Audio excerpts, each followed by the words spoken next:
लोकसभा चुनाव का महापर्व अपने पूरे शबाब पर है। बिहार के चुनाव और गर्मी का पारा दोनों बढ़ रहा है। इस बार तीसरे चरण में 7 मई को मतदान होंगे और 5 सीटों पर मतदान होना है। इसमें कुछ सीटें बहुत ही ज़्यादा इम्पोर्टेंट हैं। खगड़िया और झंझारपुर सीटें इम्पोर्टेंट मानी जाती हैं, लेकिन सबसे ज़्यादा जो इम्पोर्टेंट सीट है वो है मधेपुरा की। मधेपुरा एक ऐसी सीट है जहां से कभी पप्पू यादव जीत कर आते रहे हैं। शरद यादव का भी रहा, लालू प्रसाद यादव ने भी वहां से राजनीति की है। तो आखिरकार बिहार की राजनीति में मधेपुरा की जो सीट है वो कितनी इंपॉर्टेंट है, यह अपने आप में समझने की जरूरत है। और यहां से जो चुनाव लड़ रहे हैं मधेपुरा से, उनके बारे में बात करेंगे आज। तो 5 संसदीय सीटों पर 54 उम्मीदवार हैं। वैसे 94 लोगों ने नाम दाखिल किया था, 54 बचे हैं और 13 पर आपराधिक मामले हैं।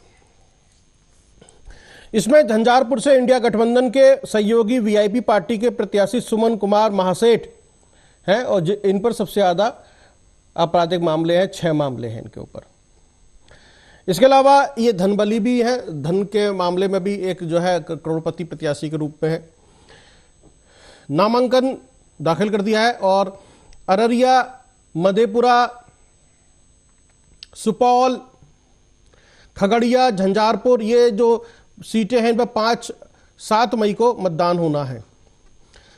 भाजपा ने अररिया और वीआईपी ने झंझारपुर, खगड़िया में लोजपा आर और सीपीआईएम और झंझारपुर में बसपा ने गुलाब यादव को चुनावी जंग में उतार दिया है। बहुत ही इंटरेस्टिंग लड़ाई है इस बार की। तो गुलाब यादव जो है ये भी करोड़पति हैं। तो इस बार की जो तीसरे चरण का मतदान, चाहे उत्तर प्रदेश हो या फिर बिहार हो, करोड़पति उम्मीदवार ज्यादा हैं। तो अररिया सीट से प्रदीप कुमार सिंह भी जो है अपनी चुनावी ताल ठोक रहे हैं और इन पर भी 4 आपराधिक मामले हैं। तो कुल मिलाकर यहां पर 37% धनबली हैं, करोड़पति हैं और सबकी जो औसतन संपत्ति है वो 2.79 करोड़ के आसपास है। हम इनकी बात कर रहे हैं और समझेंगे कि क्या होने जा रहा है। निर्दलीय उम्मीदवार भी हैं, वो भी करोड़पति हैं।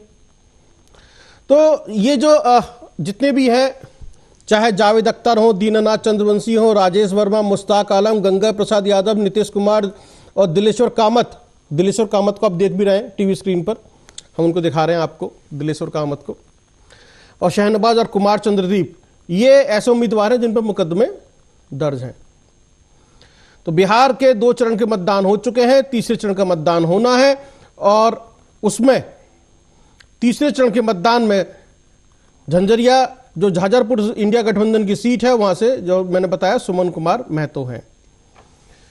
तो अररिया सीट से अब ये तेजस्वी यादव का तूफानी रैलियां चल रही हैं, चुनाव प्रचार कर रहे हैं वहां से, क्योंकि 7 मई को मतदान होना है। ऐसे में तेजस्वी यादव की और मुकेश सहनी की जो चुनाव प्रचार वो कितनी काम आएगी, ये है। हमारे साथ 2 खास मेहमान जुड़ेंगे, छविदास कांग्रेस की तरफ से और राहुल आनंद बीजेपी की तरफ से। 2 ये लोग जुड़ेंगे हमसे और इनसे बातचीत करेंगे कि बिहार की राजनीति को समझने की कोशिश करेंगे।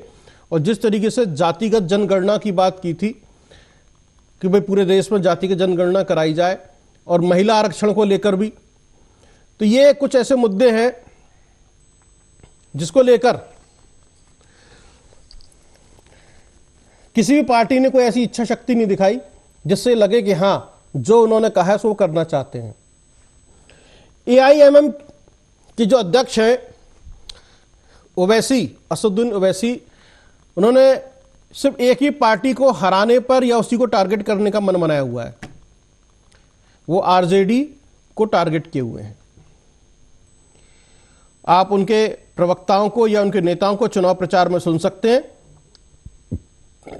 वो जिस तरीके से टारगेट कर रहे हैं।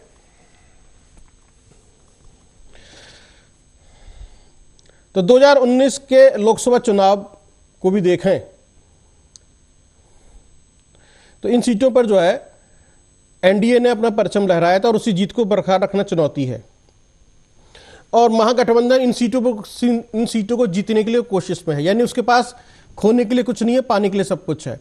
और बीजेपी की चुनौती है कि इन 5 सीटों को बरकरार रखे। तो इन 5 सीटों में जेडीयू का सीधा मुकाबला आरजेडी से है 3 सीटों पर, जबकि एक सीट पर विकासशील इंसान पार्टी से वीआईपी कहते हैं मुकेश सैनी की, और एक पर माकपा का उम्मीदवार सामने है। तो 3 सीटों पर आरजेडी और जेडीयू आमने सामने है। मधेपुरा के बारे में जैसे हम बात कर रहे हैं कि मधेपुरा की सीट कितनी इंपॉर्टेंट है, क्योंकि यहां पर कभी लालू प्रसाद यादव चुनाव लड़ चुके हैं, शरद यादव भी यहां पर रहे, पप्पू यादव भी यहां चुनाव लड़ चुके हैं, जिन्होंने अपनी कांग्रेस पार्टी में अपना विलय कर दिया था। तो ये इस तरीके से जो है,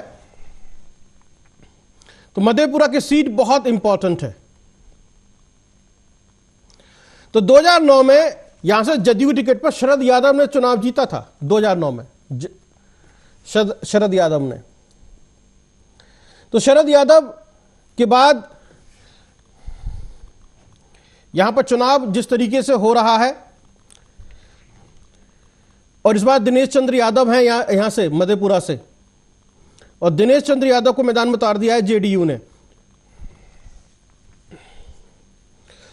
और प्रोफेसर कुमार हैं उन चंद्रदीप, उनको भी मैदान में उतारा है। तो ये बड़ी इंटरेस्टिंग लड़ाई है इस बार की, तीसरे चरण की, इसलिए मैंने थोड़ा सिलसिलेवार तरीके से बताया आपको। ये यहां का एक उम्मीदवारों के नाम है, और झंझारपुर संसदीय क्षेत्र में त्रिकोणीय है। तो यहां से बसपा के गुलाब यादव पूरा जोर लगाएंगे अपना, तो इसी को समझेंगे। छविदास कांग्रेस पार्टी से और राहुल आनंद बीजेपी से। तो राहुल आनंद, सबसे पहले आप ही से शुरुआत करते हैं।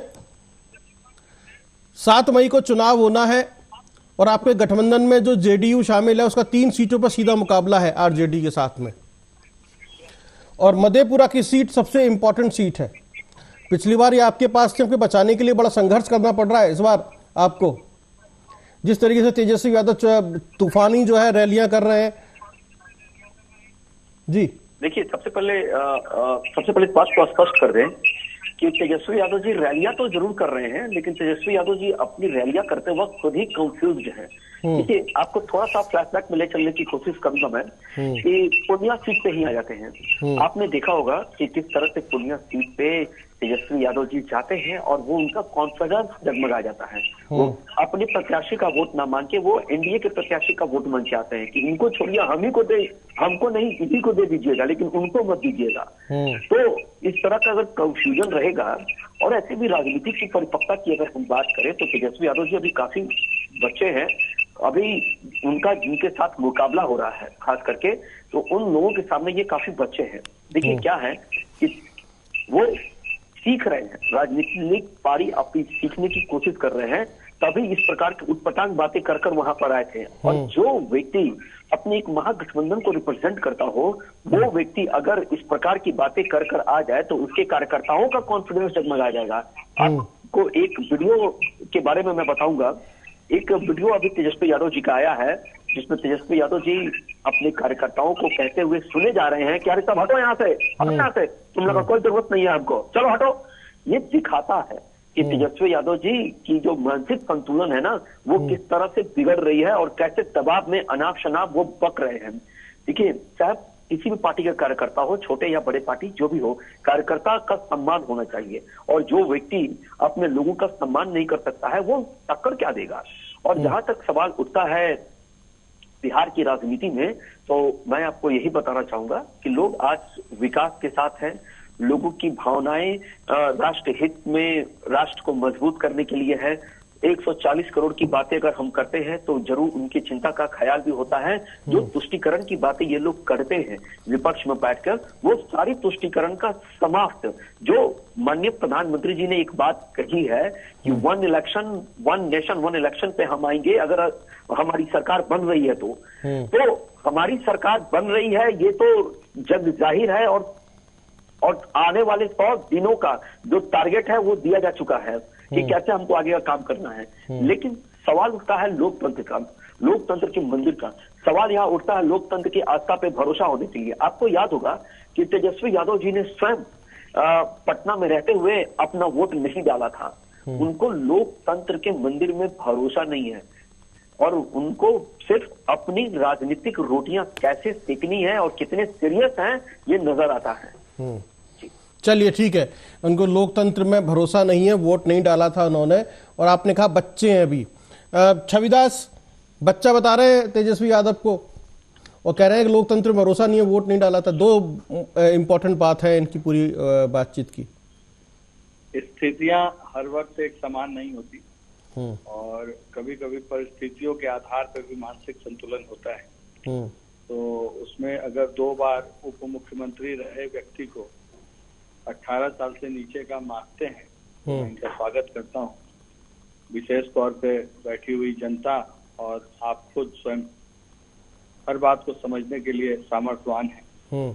खैर, बात हो रही थी आपराधिक मामलों की, और जो इस बार का चूंकि आंकड़ों पे बात की जाए, अब तेजस्वी यादव को बच्चा कह देना, राहुल गांधी जी को कुछ और समझाना, आज जो कोर्ट में वैक्सीन देने वाली, दवा देने वाली कंपनी ने जो इजहार किया है कि हाँ जो मैंने दवा दिया उससे साइड इफेक्ट लोगों को हो रहा है, तो सबसे पहले समझना चाहिए कि खुलेआम मौत के सौदागर जब सत्ता पे काबिज होकर के और लोगों को आज तक ये समझा रहे हैं कि आपके हित में और आपके फायदे में मैं काम कर रहा हूँ, तो अब आप क्या समझते हैं? देश की जनता के लिए आज बहुत दिल दुखी है और यही लग रहा है कि रक्षक ही कहीं ना कहीं भक्षक था। बावजूद इसके कभी तेजस्वी यादव बच्चे हैं तो राहुल गांधी कुछ और। राहुल गांधी देश के क्या थे? विपक्ष में बैठे हुए, जो कि विपक्ष का भी पूर्णतः हम लोग आंकड़ा नहीं पार कर पाए थे। बावजूद 10 साल से ये सरकार जो है सिर्फ एक तरफ पड़ी हुई है कि राहुल गांधी गलत, राहुल गांधी ने ऐसा कहा, राहुल गांधी ने वैसा कहा। मुद्दा है अपनी दुकान चल नहीं रही है, दूसरों को फीका पकवान बतलाने का कोशिश है।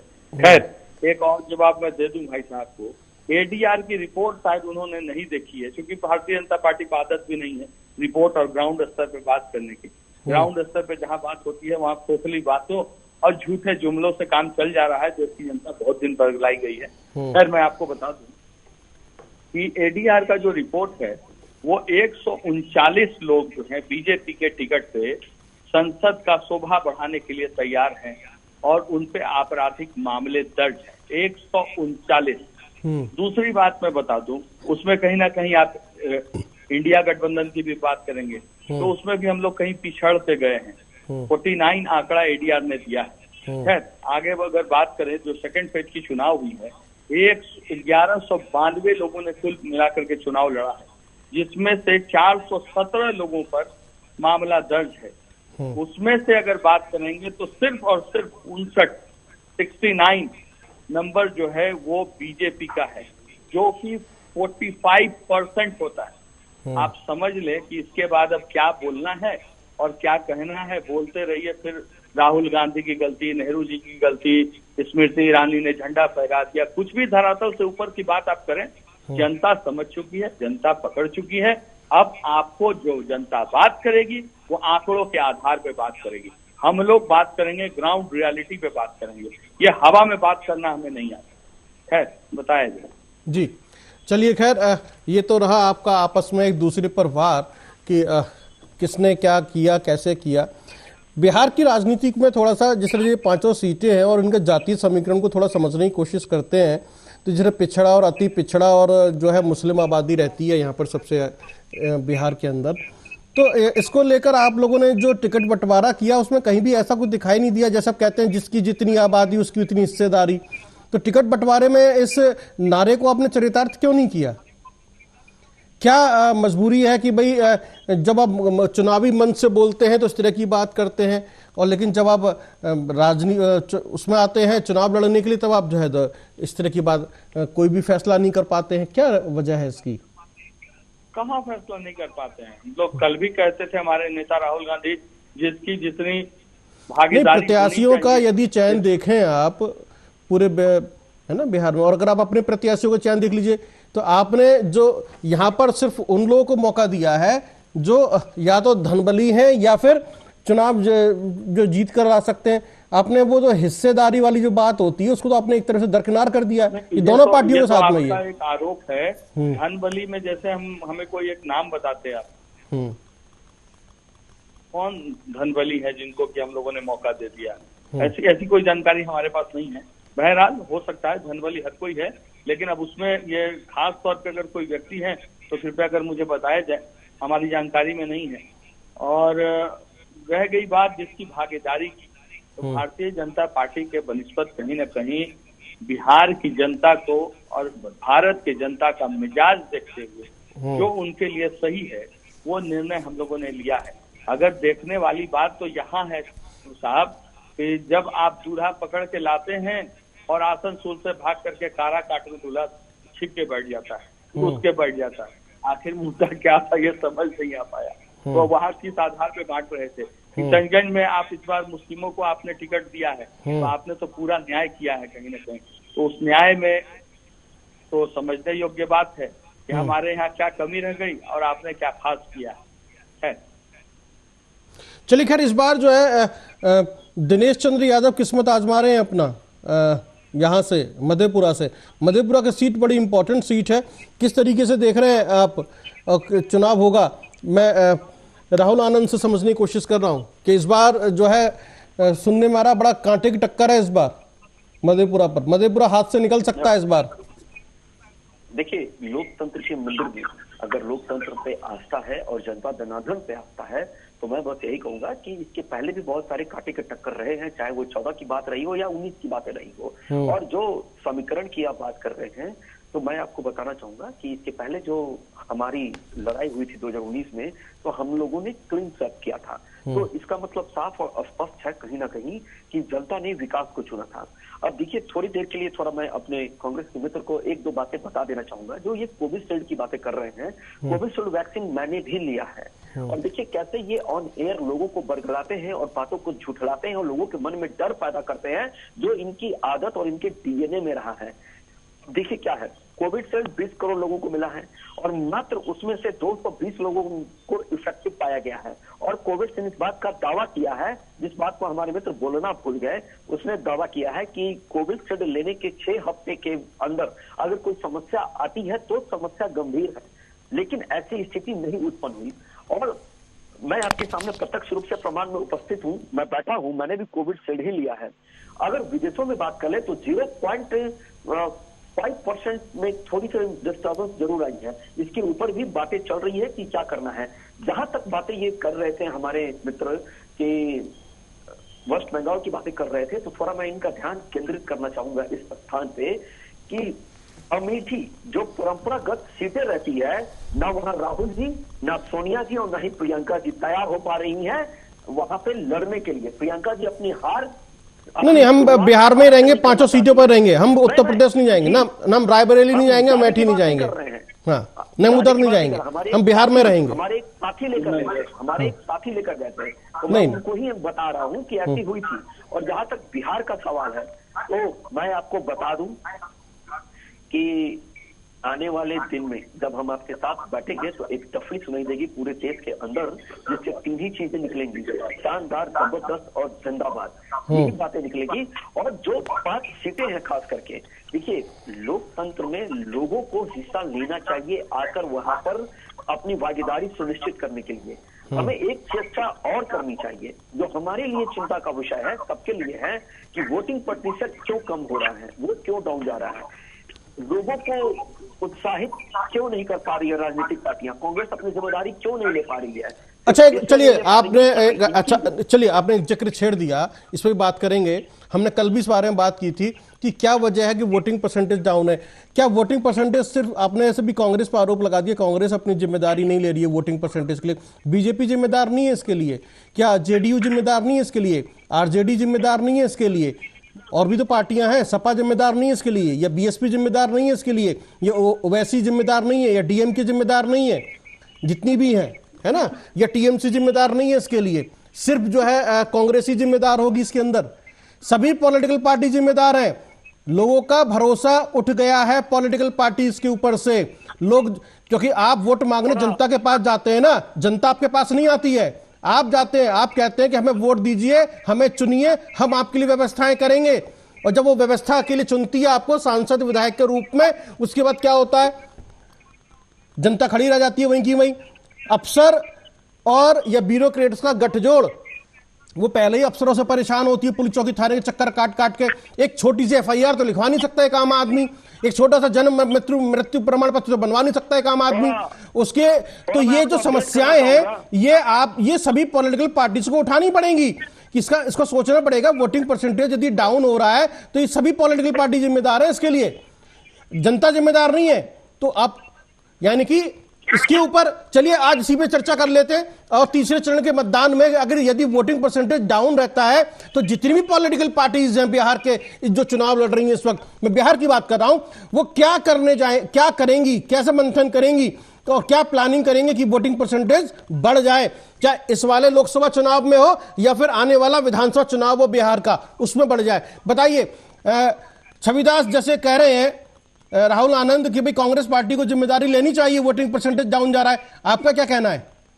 बिल्कुल लेनी चाहिए। और हम चूंकि जिम्मेवार पार्टी हैं, इसे नजरअंदाज नहीं कर सकते कि ये कैसे हो रहा है और क्यों नहीं हो रहा है। और हम लोगों ने जहां तक देश में शुरू से ही ये समझाया गया है कि कभी भी अपने मतदान का इस्तेमाल हर कोई करे और अच्छे से करे। मैं वहां तक आता हूं भाई साहब, अगर आप हमें थोड़ा समय दें। जी जी। और मैं कहना, चूंकि जिम्मेवारियों से और ये हमारी जिम्मेवारी है, और मैं बहुत अपने आप को इस बात में गर्व महसूस करता हूं कि भारतीय जनता ये जानती है कि हमारे लिए जिम्मेवार कांग्रेस है। ये अच्छी चीज है जो वो समझ रही है, और आनंद साहब को भी ये लग रहा है कि जिम्मेवार कांग्रेस हम हैं। खैर, बहरहाल हम एक बात बता दें, जो सीटों पे बात हो रही थी कास्ट सेक्टर पे, तो हम लोगों ने 9 सीटें यहाँ लड़ी, और 9 सीटों में से जनरल कास्ट को 3, मुस्लिम को 2, दलित को 2, ओबीसी और ईबीसी को 1-1 सीट हम लोगों ने दिया है। तो अगर मोटा मोटी तौर पे देखेंगे, महागठबंधन धर्म के पालन को करते हुए, चूंकि जातिगत आधार पे क्षेत्रीय पार्टी का होता है, तो उस आधार पे देखेंगे तो हम लोगों ने काफी हद तक कोशिश किया है कि सबों की भागीदारी हो सके। अब आते हैं वोटिंग परसेंटेज क्यों गिर रहा है। ये बहुत चिंता का विषय है कि जनता आज वोट डालने से मना कर रही है। जनता आज डर गई है, जनता आज सहम गई है। जनता को आप लोगों ने इस कदर बरगलाया है कोरोना के डर से, कभी थाली बजवा के, कभी लाइट जलवा करके। क्या यही तरीका रह गया है? जिस वक्त भारत के प्रधानमंत्री के जुबान से यहाँ देश की नारियां सुन रही हैं कि मंगलसूत्र और गहने नोच लेने की बात चलती हो, क्या ये स्तर रह गया है? अगर इस स्तर पे लोग राजनेता को देखेंगे तो आपको क्या लगता है लाइट जलाने का आखिर क्या फलाफल मिला है इस भारत की जनता को? वैक्सीन का क्या फलाफल मिला है इस देश की जनता को? चलिए ठीक है, ये आपकी नजर में ये मामले हो सकते हैं, लेकिन वोटिंग परसेंटेज के और भी मामले हो सकते हैं, यानी प्रत्याशियों पर भरोसा नहीं होना और पार्टीज के ऊपर भरोसा नहीं होना। राहुल आनंद, आप कैसे देखते हैं? क्या आपको एक ठोस वजह समझ में आती है कि वोटिंग परसेंटेज डाउन हो रहा है? देखिए, सबसे पहली बात इस चीज को मैं स्पष्ट कर दूं कि जो भी राजनीतिक पार्टियां हैं जो अपनी जिम्मेदारियां लेती हैं और जनता के बीच में अपने भरोसे को कायम रख रखी है, और जिसने अपने मैनिफेस्टो में जो वादे किए हैं उसके हिसाब अपने वादों को कितना पूरा किया है, ये जग जाहिर है। इससे भारतीय जनता पार्टी अव्वल अंक प्राप्त कर रही है। और जहां तक वोटिंग परसेंटेज का बात है, तो मैं थोड़ा हटके बात करता हूँ अपनी लीग से। मैं अपना पर्सनल ओपिनियन अगर बताऊं तो मुझे लगता है कि जो चुनाव का जो समय है, खास करके उस चुनाव के समय को, उस चुनाव के समय को थोड़ा पीछे लेके प्रीपोन करने की आवश्यकता है। क्योंकि एक तो गर्मी और ऊपर से लोग बाहर नहीं निकल पाने की वजह से वोटर जो वहां तक नहीं पहुंच पा रहे हैं, ये उनको जागरूक करना आवश्यक है। देखिए अभी जो छवि भाई, चलिए खैर, आपने जो रीजन दिया है, मेरे पास समय थोड़ा कम है लेकिन मैं आपको बता देता हूं। इसके पीछे एक वजह यह है कि जब एक प्रत्याशी जाता है और जो वोट मांगता है और जीत कर आ जाता है, उसके बाद जब क्षेत्र में सक्रिय नहीं होता है, यानी कि उसका एक कनेक्शन नहीं होता है, यानी कि एक आम आदमी या फिर कोई भी व्यक्ति अब जब अपने प्रत्याशी, सांसद या विधायक के पास नहीं पहुंच पाता, अपनी बात नहीं कह पाता है, तो उसको लगता है कि भाई जिसको हमने चुन के भेजा उससे तो हम बात ही नहीं कर पाते। वहां पर जनप्रतिनिधि की बजाय प्रतिनिधि होते हैं और प्रतिनिधि भी बहुत सारे हो जाते हैं फिर धीरे धीरे। उसके बाद एक अलग तरह की व्यवस्था जन्म ले लेती है, जिससे जो है एक व्यक्ति जो है या आम आदमी वो जो है त्रस्त हो जाता है। एक तो ये वजह है। दूसरा, ये जो एक सेलिब्रिटी का चलन चल पड़ा है कि हम जिसको चाहेंगे उसको चुनाव लड़वा देंगे, कहीं से किसी को भी चुनाव मैदान में उतार दीजिए, या चाहे वो बॉलीवुड से हो या फिर वो किसी और इंडस्ट्री से हो, कहीं से भी चुनाव लड़वा दीजिए। जो कहीं से भी चुनाव लड़वाने वाली जो एक व्यवस्था शुरू हुई है, संस्कृति शुरू हुई है, इससे लोगों को लगता है कि हमारे बीच के व्यक्ति को टिकट मिला ही नहीं जिससे हम बात कर सकते थे या जिस तक हम पहुंच सकते थे या जो दिन रात हमारे साथ खड़ा हुआ था।